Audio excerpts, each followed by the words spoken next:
Alam mo, minsan parang gusto lang ng mundo na paglaruan ang puso mo.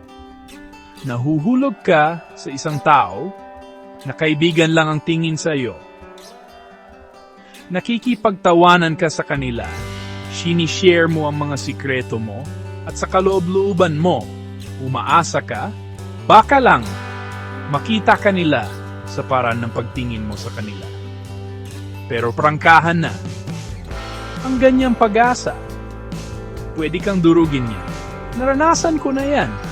Naghihintay ng senyales, kumakapit sa bawat maliit na galaw, kinukumbinsi ang sarili ko na may mas malalim itong kahulugan. Pero ang ginawa lang nito ay saktan ako. Kaya ito, ang totoo kong sasabihin, huwag mong sayangin ang luha mo sa isang taong hindi makita ang halaga mo. Huwag mong hayaan ang sarili mong maipit sa isang kwento kung saan ikaw ay laging side character. Sigilan mo na ang pag-asa sa isang bagay na ba hindi naman dumating. May isang tao diyan na magpapahalaga sa iyo kung sino ka talaga, na hindi ka kailanman iiwan na nagtataka. Pero hindi mo sila mahahanap kung masyado kang abala sa paghabol sa isang bagay na hindi naman para sa iyo.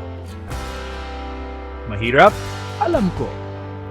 Pakiramdam mo, imposibleng bumitaw. Pero karapat-dapat ka sa pagmamahal na nagpaparamdam sa iyo na ligtas ka, gusto ka, at naiintindihan ka. Kaya, huwag kang makontento sa mumo. Huwag kang makontento sa halos. Hanapin mo ang taong tunay na para sa iyo.